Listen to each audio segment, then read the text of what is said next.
What's going on, everybody? I'm Kyle Richards, and welcome to the Abstract Sports Podcast, where we bring sports back to life with a fresh perspective on the game from abstract, yet popular angles. Pretty exciting stuff that we do over here at Abstract Sports. We're coming at you live on Facebook right now. We got a couple people in the live stream. I'll do my best to respond to comments as we go. The Facebook live stream has kind of died out since I missed a couple of weeks here and there. The summer months have me going all over the place on weekends, and not just on weekends, obviously. The podcast is on Wednesdays, duh. But life has me busy, therefore it's hard to get to the podcast. But that's not an excuse. Here I am. I got some things to catch up on a little bit. Should be a good show for you guys today. But before we get into the sports stuff, I want to talk about some sports-related things and what I've been up to lately. So I don't know if you noticed, but I kind of went crazy and started running recreationally. I really don't know what got into me. But, I mean, to take it back a little bit, when I was in like grade school, middle school, and even a little bit of high school, I was huge into running. Like I don't know, I was always like this fast kid in my class, and people knew I was the fast kid. And when I got to high school, I stopped running like competitively. And so I all of a sudden wasn't the fast kid anymore, So it's just kind of interesting in my adult life at the age of 27 now. I'm getting back into running a little bit, but it's more like long distance endurance running.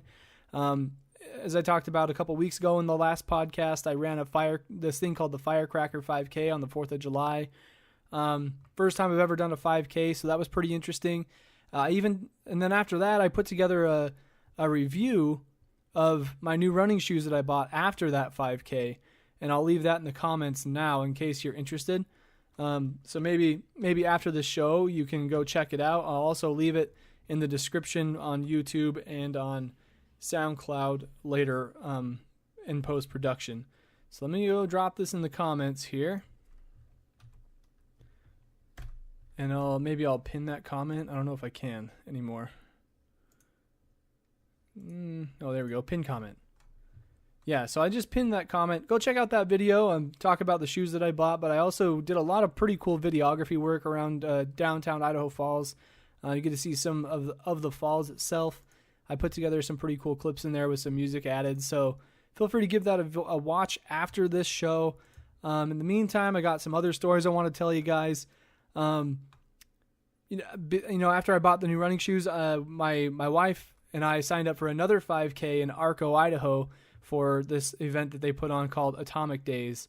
And honestly, I don't know too much about it, but I know it's about nuclear-related things and how they're showing support for that kind of community. I mean, that's me guessing. I don't really know for sure. How's it going, McKenna? Welcome to the live podcast. Glad to see you here. But I ran that 5K, and it was actually really interesting because I'd never been to Arco ever in my life. Like, I've driven... So Craters of the Moon is pretty close to where I live, and you have to go through Arco to get to Craters of the Moon, but I've never really noticed it. I don't know how, but I just never did. Maybe it's because I'm always sleeping on the way to Craters of the Moon, but it was actually a pretty cool little thing. There weren't a ton of people there. There were maybe like 50 competitors running in this thing, a lot of local people, and actually the people who won the 5K on the 4th of July were at this event. Pretty sure they won it again. It was like a 17-year-old and a 15-year-old kid from both sex categories. So anyways, it was really interesting because we started out. So in the Firecracker 5K, I kept pace with my wife because I wasn't really sure. I don't know. I just thought I'd stay with her. It was our first time ever doing anything like that, so I wanted to like stay there with her. And our time for that was like, my time personally was 36 minutes, 26 seconds. And, we walked a few times here and there, and it was all right because it was our first time and we were just doing it for fun. But this Atomic Days 5K, we started out the race, and we get around the first corner, and it was just kind of like we were taking it easy for just a second. And I asked my wife Kelly, I'm like, so what's the plan? And she's like, well, I'm gonna try to keep pace with you, and then if you start to pull away, that's fine. And pretty much as soon as she said that, I'm like, okay, sounds good. And I started to pull away just because, like, I wanted to get a true time for myself to find out how fast I can do this thing if I push myself, what my time would be like. And so I ended up running this thing in about, 27 minutes, 32 seconds. That was my true time. My first ever true time for a 5K when I was actually pushing myself. I only had to walk a couple times, and that's mostly because there was a long stretch of road where the sun's just beating down on my back, and where I've been running for 2.5 miles up to that point. It was really hard to keep going. Oh my gosh, this cat. George, oh my gosh. Whoa, that was almost a disaster. The cat jumps on my computer, almost steps on my power button. That would have been game over. Oh my gosh. Whoa. Glad I prevented that one. But anyways, yeah, so that I pushed myself pretty hard, ran it in 27 minutes, 32 seconds, and it feels good. And actually last night I ran another 5K. Me and my wife also just ran over to this park that's close to our house and came back, and it happened to be almost exactly a 5K. So I don't know what's gotten into me. I've been running and I've been enjoying it, and I have no qualms with that. I'm happy that I'm actually trying to get back in shape. It's kind of funny, actually. One of my buddies told me that doing these types of running events and just running for fun are the type of things that you do as a married person. That's something that he's like, that's something your wife will make you do. And I was like, I just kind of laughed, and I was like, well, not really. I'm like, I'm not doing it against my will. I'm doing it because I want to try to get back in shape. And he's like, yeah, I know. That's what you do when you get married. And I just laughed. But in all honesty, though, because of this whole running thing and working out with my wife, I've been able to get closer with her. We never really worked out together before. We've always gone separately with our friends or just not at all. And so there's a great sense of togetherness that you can build when you're struggling to accomplish the same thing, whether that's running a 5K or encouraging each other in your CrossFit workouts, which I have been doing a little bit of lately. She has a membership at a gym nearby, and I go as her guest sometimes, and I get a little workout in. Those are actually really fun too. I mean, quick workouts. You're only there for like an hour, and you're moving the entire time, so it's really productive. But those classes are Mondays, Wednesdays, Fridays, and so catching the Wednesday class is kind of hard. Like, she's already at that class right now. It starts at 6:30. So, but anyways, I've got to show you guys this. This is a totally, going off on a little tangent here before we get started with the actual sports. Jason says, a regular Forrest Gump. Yeah, turning into Forrest, except I'm not running across the country and growing a giant beard, although that would be pretty manly. So I have to show you guys this. I got to take my headphones off first. Well, I'll wait. Hang on. I have to tell you the story before I can take the headphones off. But it's about this hat. This hat's friggin' awesome, okay? So this last weekend, me and my friends decided we were going to have a non-fancy party. And what that means is it's basically a party where you sort of dress up, but then you add some elements to your outfit that make it like not professional at all. So then the whole idea is that it's not fancy. How's it going, Perry? Welcome to the show, my dude. And so the idea was that this was on Saturday, we went to the thrift shop here in downtown Idaho Falls, and we were just shopping for all different kinds of fancy clothes we could find. And so we found like some blazers. Some of us found blazers and sombreros and a whole bunch of different types of sporting equipment and professional attire. And I ended up going like sporty professional. I mean, go figure. But so what's funny is I went to a school here, and none of my friends went to my high school. And I bought the basketball jersey, like an old basketball jersey that belonged to their high school. And it was just the funniest thing because everybody I was with went there, but I didn't. And it also has the number 24 on it. And I thought about getting some iron-on letters and putting Bryant on the back just to be like, yeah, Kobe Bryant, he went to school in Idaho Falls. You didn't know that? Just like try to fool people who just don't know sports. I think that'd make a pretty great YouTube video as well. How's it going, Brian? Welcome to the show, man. We're just getting started here. I'm telling a few stories before we dive into sports. But anyways, I bought that jersey. I pretty much bought that, and I bought this hat. So I have to show you. This is a brand new hat, by the way. The tag was still on it. I got this hat for $4. The jersey that I bought was less than that. The jersey was $3. The hat was $4. But check this out. Okay, I'm going to put this in front of, well, it's backwards for you guys, I think, because it's I'm using the selfie cam. But if you can't read that backwards, it says Final Four NCAA 2001 in Twin Cities. And then on the band here, 2001 NCAA Final Four. And this hat, man, it's got like a off-white cream color on the front part, and then it goes white on the back. Adjustable. But, dude, this hat was in pristine condition when I bought it. Brand spanking new.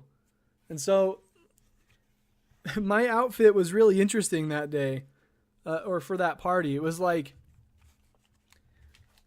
I wore basketball shorts that matched the color of the jersey that I had. I wore a long sleeve white shirt, button-up dress shirt that I tucked in with the jersey, or I left the jersey untucked. So the jersey was sort of like my sweater vest, and I had this dress shirt underneath with, so it was a tank top jersey, obviously, and the white long sleeve dress shirt on. So I looked kind of like Jack Sparrow with the fluffy things coming out of my sleeves. But then I put on a tie that also matched the blues I was wearing in the shorts and the jersey. And I tucked that tie right down into my jersey. So, and then I had the hat on and I was wearing it forwards, like a normal person, I guess. And I looked like I was the number 1 draft pick going up to the stage and shaking Adam Silver's hand. I'm not kidding, because I had like, it looked like it, but then I obviously, because it was 2001 NCAA Final Four hat, what kind of player wears that up on the stage when they're getting their, getting drafted? But then wearing the jersey over the top, it's like, yeah, my high school jersey. But it was a lot of fun. There was fun had. We actually played some croquet. We played some badminton, and we were gonna play bocce ball, but it got dark before we could. Big time bummer. I wish we had just played bocce ball instead of the badminton. That would have been a better game. But anyways, guys, welcome to episode 18 of the pod. We've got some fun things to talk about today. I'm not going to lie. I threw together the outline last second. And that's okay, because I've had 2 weeks to think about what I want to talk about today. So I think we got a good show for you guys. We'll start off with the weaker section of the NFL. So the countdown now for the NFL is 50 days. 50 days until the season starts on September 7th. And I'm kind of excited. I've talked about this before. I don't have a team in the NFL, so I'm not excited about a certain team showing up and trying to get wins.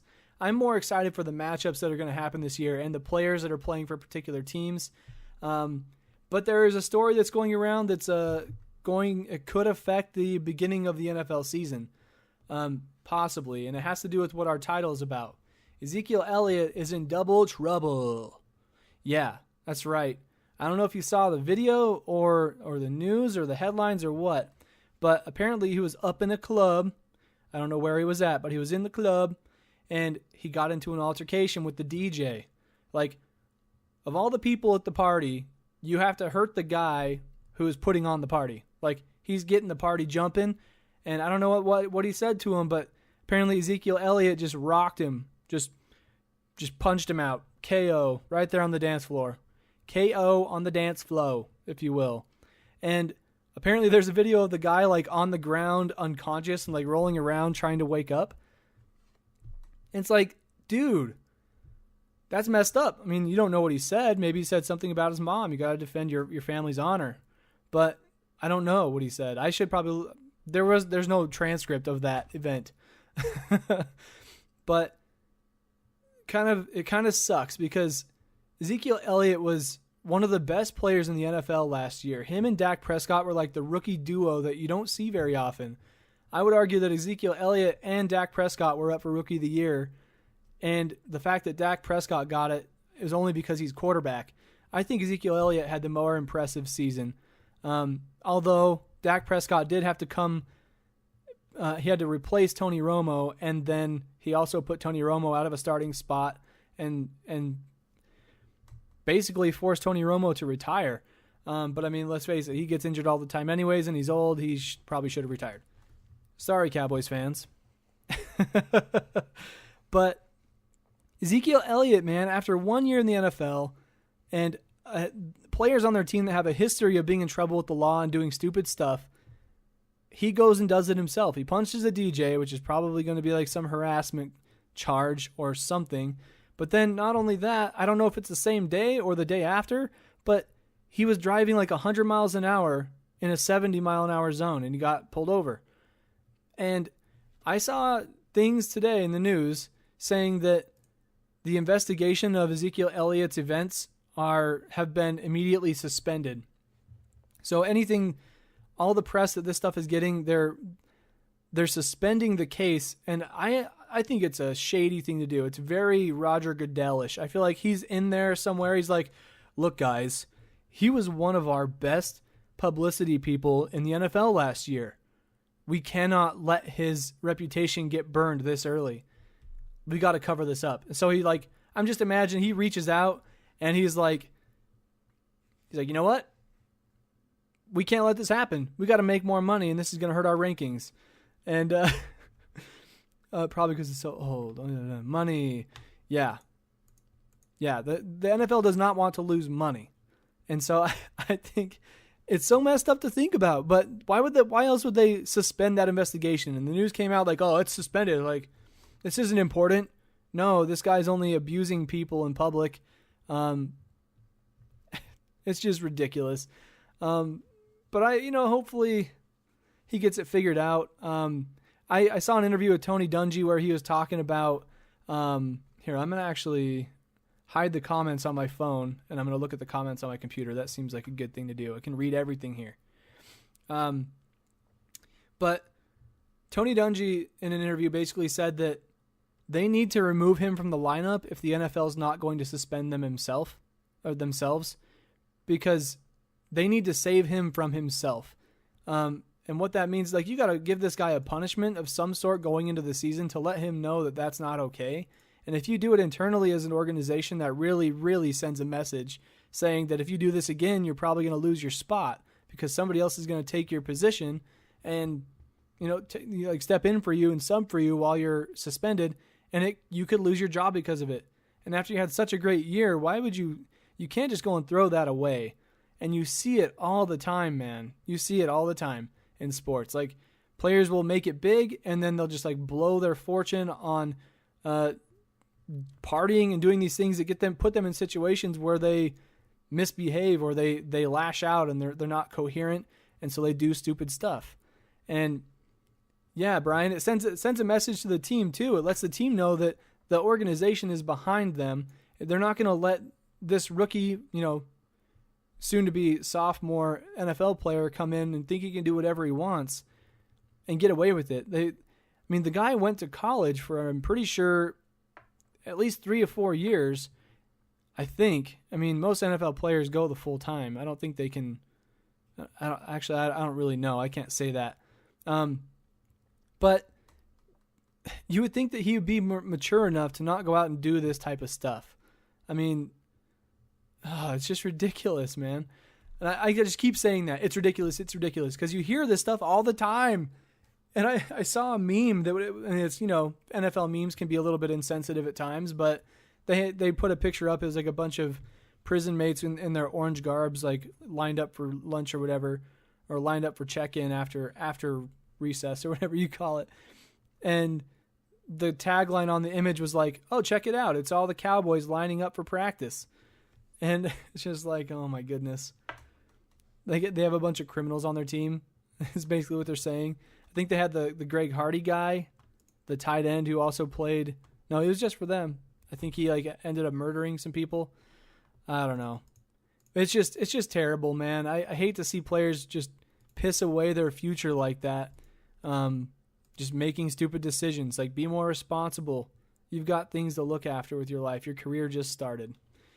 But I don't know. That's pretty much all that's happening in the NFL. I did watch a video of Marshawn Lynch throwing out the first pitch at an Oakland A's game, and he's just a goober, as you know. That was pretty funny to watch. Go give that a look. But he's one of the guys I'm looking forward to this year, and I also want to see what Adrian Peterson can do in New Orleans. Man, NFL, 50 days away. get ready for it if you're a fan. Get ready. I'm pretty sure that when the season picks up, I'll be covering a lot more NFL stuff, and I'll be a lot more in the loop because it's kind of hard to pay attention to the off-season stuff when it's all this stupid stuff of players getting in trouble, blah, blah, blah, Colin Kaepernick, political things.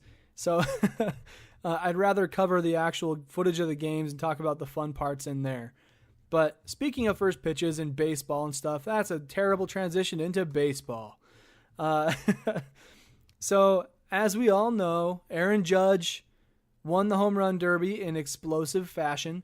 He hit a home run off of the ceiling of the Seattle Mariners. Was it Seattle Mariners? Holy crap, guys. Where was it? MLB All-Star Weekend, or All-Star 2017. It was either Miami or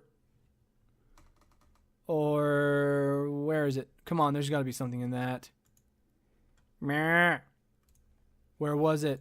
Perry, tell me. I need you. Miami. There we go. My gosh.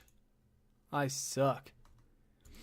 But in Miami, I saw this video about talking about how scientists and engineers and architects, the people who designed that building, they designed it in such a way that there's no way that any human could hit a baseball off the roof and have it be a distraction.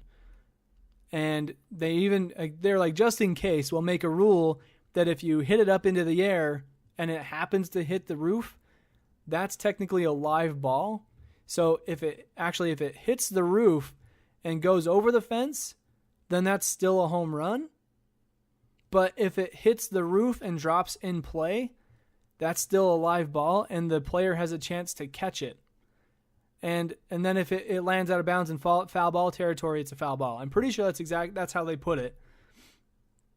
But sure enough, of all people, the person who's going to hit that roof is Aaron Judge.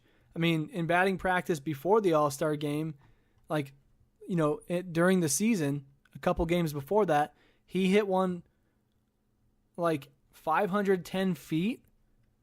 That's insane. I mean, at the local ballpark here, the center field is 390. And I mean, that's single A baseball though.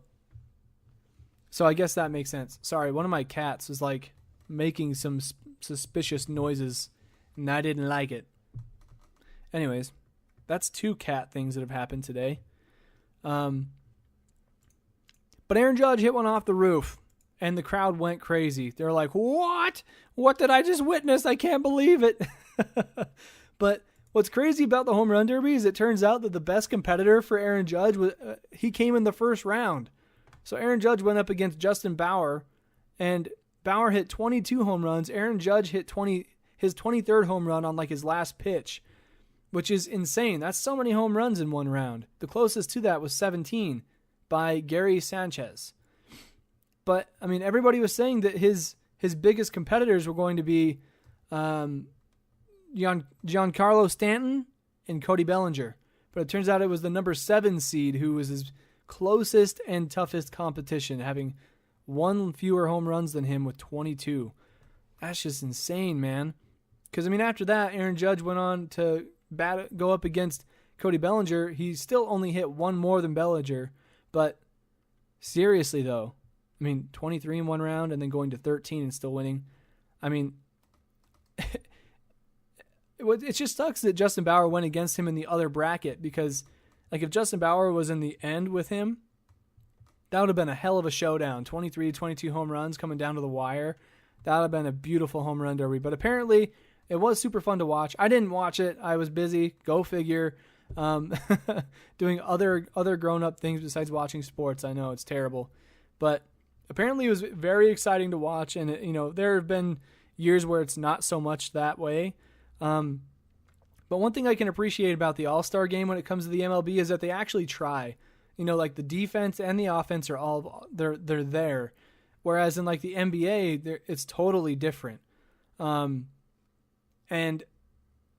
I know that the NBA is open to new ideas. If people have ideas, you can send them in and they will, if you present something that's worth it, they will use it. That's how cool the NBA is about things. And actually, one of my buddies, AJ Rupp from Dapper Sports, he wrote an article. It was an open letter to Adam Silver. He says, how to improve the NBA All-Star Game, an open letter to NBA Commissioner Adam Silver. And he also emailed it to him. He got a template response back from him, but it's actually really, really interesting. Like, here are some of the headings he proposed to make the NBA All-Star Game better. I'll leave the link in the description for this as well. Here, I'll actually share it with you guys in the comments. Let's see. Josh Hamilton hit 27 one year in one round? Holy cow. That's a lot. Here, I'm going to drop this in the comments. So this is the article my friend AJ wrote on his blog. Since we're talking about all-star games and stuff, this is a solid tangent to go on. I'm just going to read the headlines here, like his solutions. Here's some ideas to make the NBA All-Star Game better. Invite each player to play for their charity of choice. And he brought up this headline, sent it to Adam Silver, and I swear, like after the All-Star Game, they were talking about ways to improve the All-Star Game, and he mentioned this.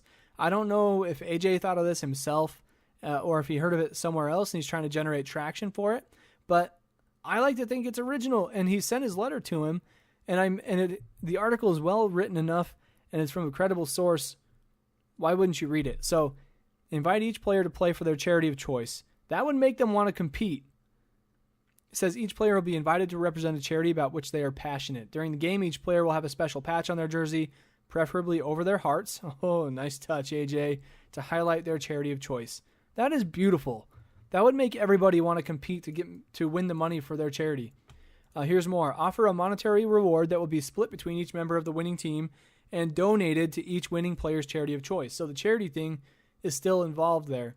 And if they play lackluster and they don't try very hard, that's going to reflect on their reputation. Like, dude, you're trying to help out this nonprofit, and you're not even doing anything to help it. So, just ridiculous. Another one, give each quarter of the game an incentive and raise the stakes as the game progresses.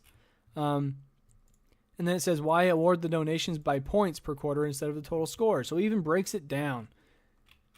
So, man, give that a read. That's an awesome read. I forgot about that article that he wrote. Thanks, AJ. I will link that to you in the description of my SoundCloud and YouTube. Actually, Dapper Sports is on the move to the East Coast. Sad to hear that news, but it's for good things, and I wish them the best of luck over there. And anyways, sorry for the NBA tangent. I have a little more baseball to talk about.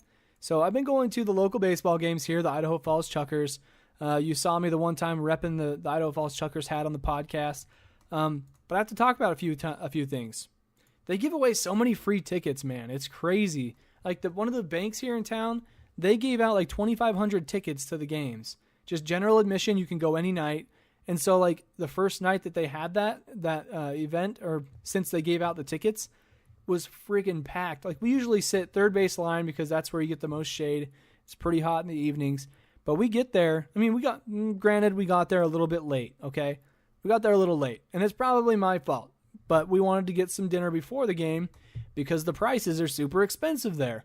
And I'm glad we ate before the game because when you get there with this deal going on, all the free tickets and stuff, the lines were like forever long. And not only that, but their service is terrible. And they keep running out of food. It's like, you guys can't be prepared for this. But get this, man, okay? A single cheeseburger at the baseball game, $7. Okay? $7. A double cheeseburger, $10. So just think, like we ate downtown Idaho Falls at this place called The Celt. It's like a bar restaurant. They have super good food. Our bill was cheaper. I lied. I had a beer there too for dinner. So our total was like $25. Go to a baseball game, you get 2 double cheeseburgers, and you're almost at that number already. Man, I mean, I get it. The money's going to the team. You're supporting the local team, but it's hard. So I'm glad we ate dinner beforehand, especially on that night where the lines were insane. But another thing I have to mention, I mean, don't get me wrong. I love going to these local baseball games. I love repping my local team. I bought a polo and a flat bill hat from them. Like, come on. I totally love supporting my team. I go to as many games a year as I can. I've been going since I was a tiny little person, tiny little kid. So I support my teams. But man, like after all these years, you would think that they would get some people there that can do things well. Like, I mean, they use it as a great summer job for high school kids. And I think that's part of it. So like they hire a lot of high school kids to run the grill and the customer service at like all of the concession stands. And then like the people who do the games in between innings, I swear they're like interns, like summer interns, where they're into sports biz. And so they just put them in these promotions where they use microphones and they're like, all right, guys, we're going to do a game now. You know, if you've ever been to a local baseball game or a baseball game in general, you know what I'm talking about. Like in the MLB where the freeze, you have to, like somebody races that guy in the spandex suit and you try to beat him. Then you have the mascot races. You've got dizzy bat races, all different kinds of things where you race the mascot around the bases. And so it's just crazy to me that these guys can't get it. And I think it's just because they get these interns who it's their first time doing it and they don't know how to do it. And then they just cycle them out every year. And so they can never get that good at what they're doing. What I'm saying is these people who come out and try to hype people up for these mid-inning games are terrible. I mean, I have to say that with a grain of salt.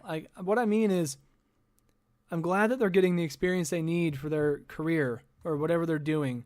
Whatever they want to do in their life, I want them to be happy, okay?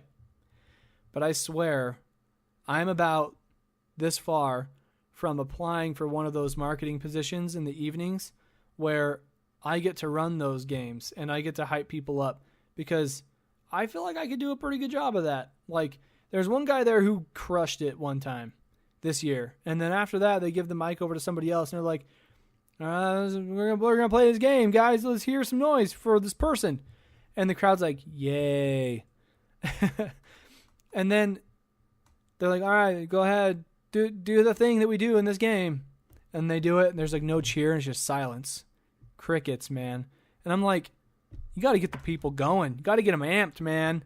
You got to use some expletives or some replacement expletives like, holy shnikes, you know? Say something that makes people look like, what did he just say? But then they laugh because they're like, that was silly. And it's great. Like that makes for a fun game experience for me as a fan. So anyways, don't get me wrong. The games are still super fun. I love going to the games. I'll never stop going, but man, they can improve on some stuff. So moving on to the NBA. There was some action that was had in the Summer League. Things are looking bright for some teams. Other teams, obviously they weren't playing with their All-Stars, so there's that. But the Lakers ended up winning Summer League championship over the Portland Trail Blazers just a few nights ago. From what I saw and all the highlights and the recaps and the interviews and everything, you know, I am trying to stay as far away from LeVar Ball as possible. Anything he has to say, I think, is just loaded, and it's all for ratings for ESPN. What is my cat doing? Oh, 3 cat comments, guys. Tally is rising. But I just think they're using him to boost their ratings and all this stuff, so I try to stay away from that. But Lonzo, on the other hand, this guy, he seems like a pretty down-to-earth person. After I've watched him and all this stuff. Obviously, he is representing the Big Baller brand. I get that. So that's not very humble right there. But he himself as a person is actually pretty laid back, wants to work, wants to succeed, wants to put his players in positions where they can win. Seems to be all he cares about. Also, he has a really fun playing style to watch.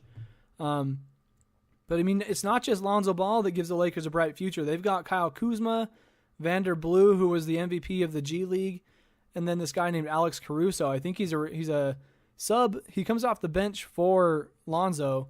But, man, this guy, he like stuffed the stat sheet one of the games in the Summer League, and he was like super impressive. And soon after his couple games where he did so well, they signed him to a contract for, I don't know if it was like a year or 2 years or what. But he has kind of a creepy mustache. I mean, don't get me wrong. When my mustache grows out a little bit, it looks a little creepy, but, sometimes I just don't care.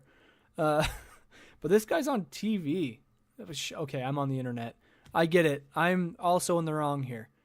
Anyways, I was impressed by him, and I'm glad the Lakers signed him up. I think that he can be of great help. He's elusive, but in like a slow kind of way, kind of like a James Harden Euro step kind of way, where it's just like blah, blah, blah. You know what I mean? But also, Lonzo Ball missed 2 games in the Summer League. One of them he was going against Fox. No, not Fox. Yeah, it was Fox. And everybody was saying, oh, he's just sitting out because he doesn't want to go against him again. When really he had like a minor groin strain or something like that. And then he also stayed out of the championship game because of a mid-calf strain. Pretty mild things, but with your number 1 pick in the draft, you kind of want to take it easy with him. I mean, I think they did the same thing with Julius Randle. Oh, Julius Randle was out for a year also. Holy crap. So, yeah, they're taking it easy with him, and I think that's a smart call on their part. But it's so clear to me that Lonzo Ball, I mean, he got Summer League MVP. Claps for him. He's backing up the talk that his dad did for him. I'll put it that way. But I have some stats here. I've got some stats.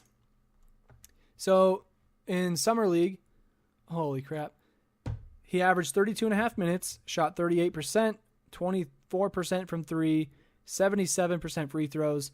And then his points per game, he had 16.3, but 9.3 assists, 1 block per game, and 7.7 rebounds. So he wasn't terribly far from averaging a triple-double, especially with the number of games that they play. But those numbers tell me straight up that Lonzo Ball is a pass-first point guard. I mean, you have players like Russell Westbrook who put up like 30 points and still get a triple-double by like they managed to get like 11 assists or 10 assists.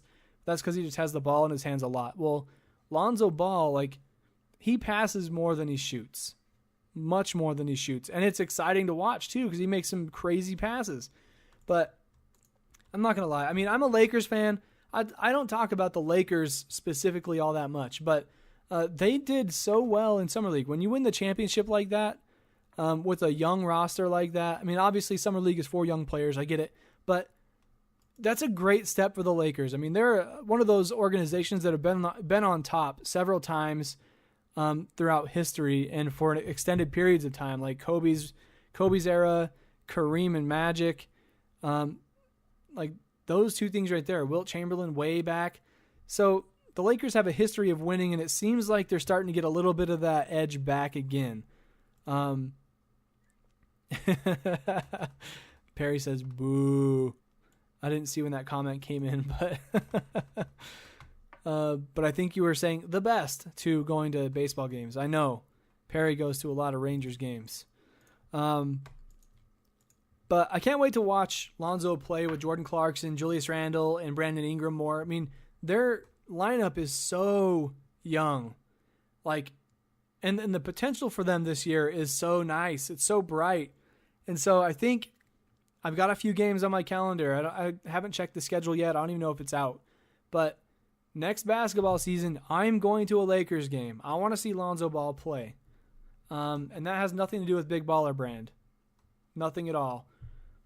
Actually, another thing on that, I saw an interview with him where this girl was like, so you were alluding to me earlier that you had something big in the works. And she goes, are you trying to start some kind of bidding war by wearing everybody else's shoes? So a little backstory on that. He wore both pairs of his Big Baller Brand shoes, like the ZO2 originals, the black ones. And then he wore the Laker colorway of those. And then after he wore those shoes, he also wore James Harden's shoes. He wore Kyrie's, I think. Or no, Kobe's. He wore the Kobe ADs, like a really sick purple version. Cat. That's 4 comments of cats. Get out of here. Guys, this cat, he's for free. If you want a cat, I will mail him to you. I will not. Please stay off my case, PETA. But anyways, sorry about that. He wore the Kobe ADs, then he wore some Kyrie's. Or not Kyrie's. He wore Curry's. And so this girl asked him if he's trying to start a bidding war, and he just looks at her and he's like, something like that. And I was like, oh my gosh, guys, it's a long con. They put out their own shoe for $500 because it's ridiculous. Who does that? And then all of a sudden he comes out and he's like, I'm just kidding, man. I want to be with Nike. Nike gives him $14,000, $100 million, $1 trillion. And then he's like, hey, gotcha. It's a scheme. He's a schemer and a plotter. Look out. Going for the big bucks. But what's funny, though, about the Lakers is people like Julius Randle have come out and said stuff like, you know, I've got to get in shape to play with Lonzo because he likes to run the ball. And we haven't done that much in the last couple of years, so I've got to get in shape. And they put up like before and after pictures of him like before Lonzo and after, and they may have been exaggerated, but dude's looking fit. I think he can run the court with him. So I'm looking forward to that. Julius Randle he's one of those like reckless athletic big men who can just like hurt you. So I look forward to that. We'll see what happens. Well, anyways, I think that does it for all of our sports content in this podcast. We're keeping this one actually a little short, which is fine with me. You know, going an hour is kind of a long time. So keep it short, keep people engaged. It's all good. But before we go, we got to talk about teamwork. Teamwork, the importance of it, where you see it in sports and maybe real life? Question mark? Upward inflection? So, teamwork. Yeah. This is one of those buzzwords you hear when you're playing YMCA basketball or T-ball or soccer. They always talk about teamwork. You got to work with your team. Pass the ball around. Follow the game plan. In elementary school, you weren't talking about game plan. But it's more like getting everybody involved, making everybody feel like they belong, and being friends. That's what it was back in the youth days. I can hear my cat trying to get in the trash can, and it's hilarious because it's locked and he can't. But anyways, so teamwork when you're young, it starts out as like being inclusive and like passing the ball to your teammates when you can't dribble. And it kind of sends a message really early in your life, you know, work with others. That's what teamwork means. And so then when you get up into like middle school, when you're playing for the middle school basketball team, and I use basketball because that's what I'm most familiar with, but it goes for any sport, and you know it. Baseball might be a little different. I mean, on defense, there's not quite as much teamwork involved, but everybody does play a part in the bigger picture. That's teamwork. And I'm just throwing this at you in as many different angles as I can. But so youth, they teach you it's like include everybody on your team, be friendly with them, and pass the ball, share. And then when you get to middle school, it's more like you learn plays in the offense, or you start to learn more intricate details about the sport that you didn't know before. But still, the common thing is if you're working together, you can achieve what you're trying to do, and that's win. So if you run your offense smoothly and you pass the ball properly and you hit the right outlet passes and you hit the right inlet passes, all of those things, if you skip pass at the right time, that's all about keeping in mind where your teammates are and putting the ball where it needs to be to spread the floor and get the separation from the defense so you can score. That's teamwork through movement and through passing and sharing the ball. And there's nothing more beautiful to me in sports in terms of like technique and abilities there's nothing more beautiful than a team that can pass the ball around so smoothly without even dribbling and get a wide open shot and score. And it's just like, it's so crazy to me because like everybody is focused on doing what they're supposed to be doing. They have their eye on the next pass. And so as it comes in, they keep it rolling, they hit the open guy and boom, it's go time. And I love seeing that type of stuff. Like the Spurs a few years ago when they won the championship, they were one of the funnest teams to watch ever for me. I mean, I'm a big Lakers fan, and they saw the Spurs a lot in the playoffs, in the Western Conference Finals. And I have to admit, it was some beautiful basketball. I mean, then again, my Lakers were not competing in the last 3 years, so it's easy for me to notice another Western team. The Warriors are the same, are the second. They're like the next Spurs from that time. So the number one play of the year, or the number one assist of the year, was that play. If you've watched any basketball, it was a tip where they had to like tip the ball. It was a jump ball, and they throw the ball up. It was like at one of the free throw lines, and it was opposite side of the Golden State Warriors basket.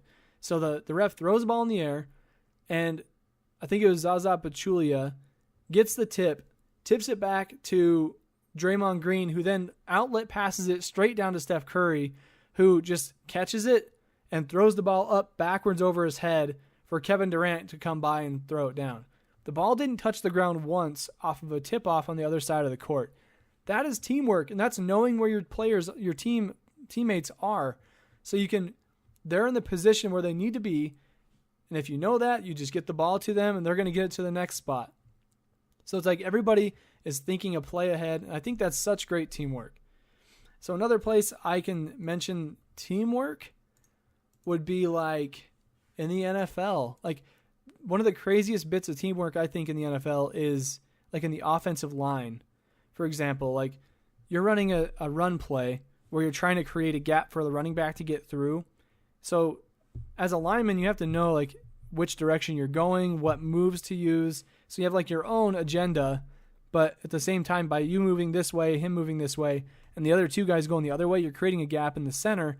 And then other blockers, like I think blocking, like team blocking in football is one of the most teamwork-oriented things about the game. That's just my opinion. I mean, there's obviously the bigger picture of like, everybody runs the correct route, the correct passing route, and they're going to hit the open guy. That's everybody doing their part. That's good teamwork. But I think when you're actually working together in a group to achieve something in the game, that's when teamwork is really prominent. And so you have to we talked about leadership last week. You got to take leadership in your ability and what you're supposed to do at your position. And by doing your part in the bigger picture, you're performing great teamwork. That's really what it is. Oh my gosh, cat. This cat is the worst. Trying to jump up here and wreck my whole setup. But yeah, teamwork is very important in sports. Obviously, I mean, teams, sports, it makes sense. We've been taught teamwork since we were little. But what about in real life? Like, where do you see teamwork in real life? Let me try to relate this. So for me, it is kind of like everybody's goal is to get a project done on time, on budget, and you play a role in that process, and that role is where the teamwork comes together. But also, when there are multiple people working on a project, teamwork in a big way is about communication. And, communication could be one of those in another intangible, but really, because you can't really measure it in a stat column or anything like that, and it's really important. But I think communication happens everywhere. It is a common denominator in every single one of the intangibles. That's why it's not one on its own. So, for example, I'm a web designer. I also code websites, but we have like web developers where I work, and we have like salespeople, we've got writers, and we've got online marketing people. And so project comes in through a sales call. Salesperson gets that information, puts together a contract, gets it over. And they funnel the information from that client down to me, where I learn everything about them that I can, so I can create an awesome website for them that they will enjoy, and it will reach their audience as need be.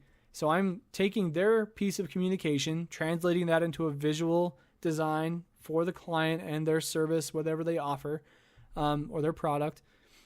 And then once it's designed, we put it into functionality form where like we code it, we make it work as a website, and then that's me communicating the client's goal with their company.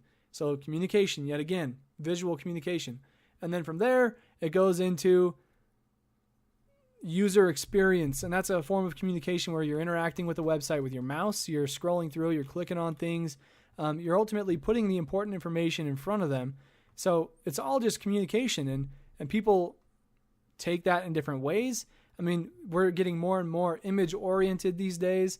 So like people say pictures are worth 1,000 words, and it's so true. I mean, when you go to a website, you see like the icon with the 3 little horizontal lines. You know that that's a menu. You touch that, it opens a menu. Like there's all different kinds of communication that we're using and where I work, and it's all a big teamwork thing. From sale to the design to the coding to pushing it live, we're always in communication with the client who's a part of our team in that instance. And then when they go live, then it's all up to their team to continue that dream moving forward. Whatever they're trying to achieve with their whatever goals they're trying to achieve with their company, they can then go from there. So teamwork is everywhere. And a lot of times like teamwork on one team's side or on one entity's side can translate into teamwork on the next thing. So what I mean by that is like, for example, in my work, when we put a website out, it takes a lot of teamwork and communication to get that thing up and going. And then we hand it off to the client, and then they've got to use their team to follow through on the goals that they had in hand when they asked us to build a website. So that's sort of my real world explanation of teamwork and how that can translate into your life. I'm curious to hear. I mean, if you want to share where you see teamwork in your place of work, I want to hear about it, because I think, it's one of those things, just that the whole point of the intangibles is that they are everywhere, and you never know where you'd see it. Like people who don't work in your profession would never think of it being there, like teamwork being a thing there. This cat, that's like 6 cat comments, guys. That's a record. It's got to be a record. But yeah, share your thoughts on teamwork and where you've seen it before, what you thought was a great example of teamwork or like the pinnacle, what you should be exemplifying as teamwork. But then tell me about like where you see it in your real life. I think communication, that's the key to teamwork. It's the key to really everything. It's a two-way road. That's how you work together. Teamwork, boom. It's that easy. All right, so now we're moving on to the next intangible. We're almost done with these, by the way, so we can get into some different questions after this is over. Let me get to the intangibles here. After teamwork is focus. Focus. All right, so the question and discussion for next week is going to be talk about focus and where you see it in sports, and then also try to think about where focus shows up in real life and how that's important. So that's the weekly question and discussion for next week. But anyways, guys, that's all I've got for you. Thanks for everybody who came through today. Not many comments today, but that's all right. I kind of got off tangent here and there, and also my comments are on a different window than normal. But everybody who came through, thanks. I really do appreciate it. Again, you can find this podcast on iTunes, Stitcher, SoundCloud, and YouTube. Please drop a comment, like, follow, and subscribe, all of those things. We love to interact with our fans, listeners, viewers, whatever. So please follow us on all the different outlets that you have. You'll definitely want to find us on Facebook, Twitter, Instagram, and Snapchat. Handle is Abstract Sports. Look for us on all those outlets. But that's all I've got for you guys today. Thanks for tuning in. I really do appreciate it. I hope to see you guys next week. My name's Kyle Richards, and you just listened to the Abstract Sports Podcast. We'll see you next time.